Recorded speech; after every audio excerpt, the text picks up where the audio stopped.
जावेद बलूची जिसकी वजह से ये जिसकी बुनियाद पे केस बनाया है वो आदमी एग्जिस्ट नहीं करता। इतना बड़ा धोखा देश की जुडिशरी और देश के साथ कर सकती है स्पेशल सेल। ये है असली बात कि बेईमान अफसर तो देश को खोखला कर रहे हैं, देश की संपदाओं को लूट के जो अडानी अंबानी टाइप लोग हैं या दूसरे आरएसएस और बीजेपी के लोग हैं उनको मजबूत कर रहे हैं। हमारी बहुत सारी पुलिस एजेंसीज में और जो हमारी जो इंटेलिजेंस एजेंसीज हैं उसमें बाहर की ताकतों ने और आरएसएस के लोगों ने मिलकर ऐसे लोगों को अपना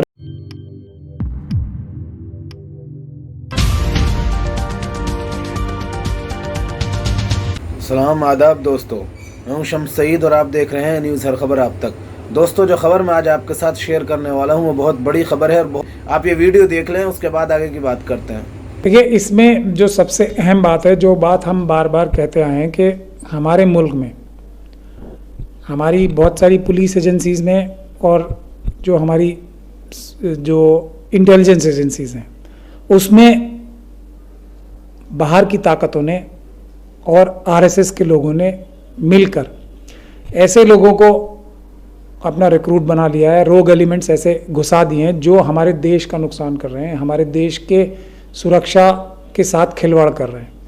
ये एक और केस है उसका क्लासिक एग्जाम्पल। इसका एक पहला एग्जाम्पल जब जर्मन बेकरी ब्लास्ट केस में हिमायत बेग को हमने हाई कोर्ट से बरी कराया था 5 फांसियों से और 5 लाइफ सेंटेंसेस से। तब भी ये बात इस्टेब्लिश हुई थी कि महाराष्ट्र एटीएस में भी जो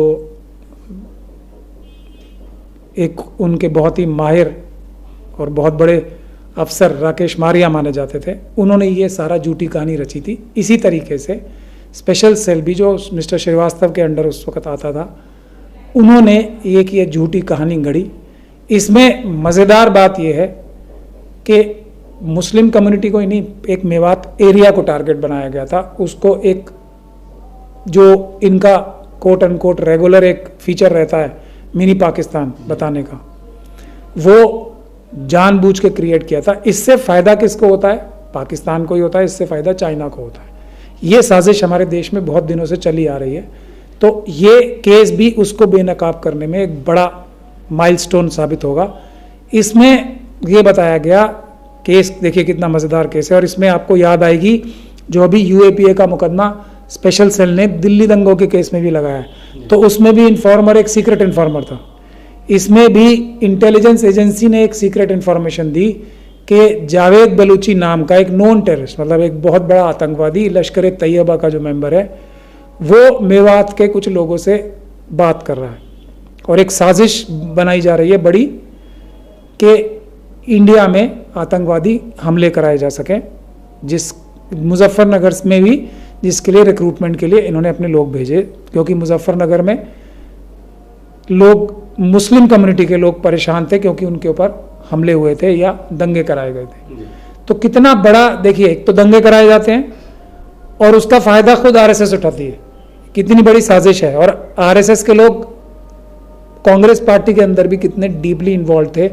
उस टाइम के होम मिनिस्टर और ख़ास तौर पर चिदम्बरम साहब जो थे, वो एक यूएपीए का कानून चिदम्बरम साहब ही लाए। तो आज उनके आकाओं ने, आरएसएस के लोगों ने उन्हीं को बंद कर दिया, वो एक अलग बात है।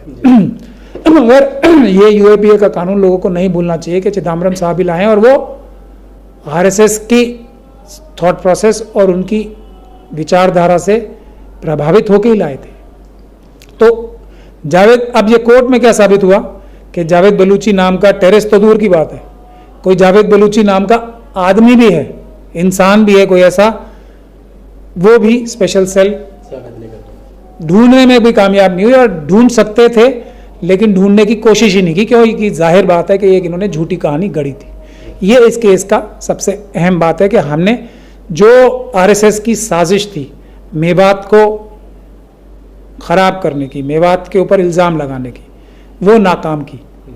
तो और अब इसमें नेक्स्ट स्टेप जो होगा वो ये होगा कि कौन लोग थे जो देश के खिलाफ इस तरह के देश के आम नागरिकों को झूठा फंसा रहे हैं इन केसेस में, और एक ऐसा माहौल पैदा कर रहे हैं दुनिया भर के देखने के लिए कि इंडिया में आतंकवाद है, जो कि नहीं है।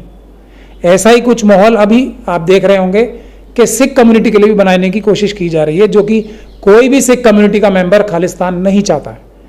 कुछ लोग तो पैसे दिए हुए होते ही हैं, जो पाकिस्तान ने जिन्हें पैसे दे रखे होंगे, या चाइना ने जिन्हें पैसे दे रखे होंगे, या आरएसएस ने जिन्हें पैसे दे रखे होंगे, या कुछ लोग जो बेवकूफ़ होंगे, उनको छोड़ के 99.999% सिख कम्युनिटी भारत की वफादार ही नहीं, भारत की बैकबोन है। और उस बैकबोन को आरएसएस के लोग चाइना और पाकिस्तान से मिलके इल्ज़ाम तराशी कर रहे हैं उस बैकबोन पे। पंजाब जैसे स्टेट पे, जो कि देश की बैकबोन है, उसको खराब करने की कोशिश हो रहे हैं। मेवात भी हरियाणा का हिस्सा है, राजस्थान और हरियाणा दोनों में, ये भी पाकिस्तान के बहुत नज़दीक हैं। तो ये साजिशकार हैं जो देश के दुश्मन हैं, जो मुसलमानों को, देशभक्त मुसलमान कम्युनिटी है, देशभक्त सिख कम्युनिटी है, इन दोनों कम्युनिटी से देशभक्त क्रिश्चियन कम्युनिटी है, और देशभक्त SC ST OBC माइनॉरिटीज़ के सभी लोग देशभक्त हैं। तो ऐसे लोग जो इन देशभक्तों को देशद्रोही बताने की कोशिश कर रहे हैं, ये देश के सबसे बड़े दुश्मन हैं, जिनको हमने बेनकाब किया है, एक्सपोज किया है। इस केस इससे फेल हो गई है स्पेशल सेल, इस तरह के लफ्ज़ों का इस्तेमाल हुआ है। और स्पेशल सेल आप सब लोग जानते हैं, हज़ारों करोड़ रुपए उनका बजट है, एक से बढ़कर एक माहिर, जो कहा था ना, best of the best of the best, बेहतरीन इक्विपमेंट, बेहतरीन अफसर लगाए जाते हैं यहाँ पे। लेकिन ईमानदारी का दिल कहाँ से लाया जाए, ये बुनियादी बात है। इन लोगों के दिल साफ नहीं है, ये देश के हित में काम नहीं कर रहे हैं। देश के ऐसे लोग, देश के ऐसे कम्युनिटीज़ जो देश के और मजबूत बहादुर लोग, मेव देश की रीढ़ की हड्डी हैं एक तरह से, जैसे सिख हैं वैसे मेव भी। अगर कल को कोई पाकिस्तान से हमला होगा, कोई चाइना से हमला होगा, तो मेव कम्युनिटी, मुझे पूरा भरोसा है, वो भारत की रक्षा के लिए सबसे आगे पंक्ति में खड़ी होगी। इतनी बहादुर कौम है ये। तो उसको खराब किया जा रहा है। ये कौन सी साजिश है, इसको बेनकाब करना और इसको समझना हमारे देश के लिए बहुत ज़रूरी है। दोस्तों, अगर आप इस खबर को फेसबुक पर देख रहे हैं तो हमारे फेसबुक पेज हर खबर आप तक को जरूर लाइक और फॉलो कीजिएगा, ताकि आपको लेटेस्ट अपडेट और वो खबरें मिलती रहें, खासतौर से जिनको गोदी मीडिया नहीं दिखाता है। इस वीडियो में इतना ही, हमें दीजिए इजाज़त। आगे फिर मुलाकात होगी आपसे किसी ऐसी खबर के साथ। तब तक के लिए जय हिंद, धन्यवाद दोस्तों।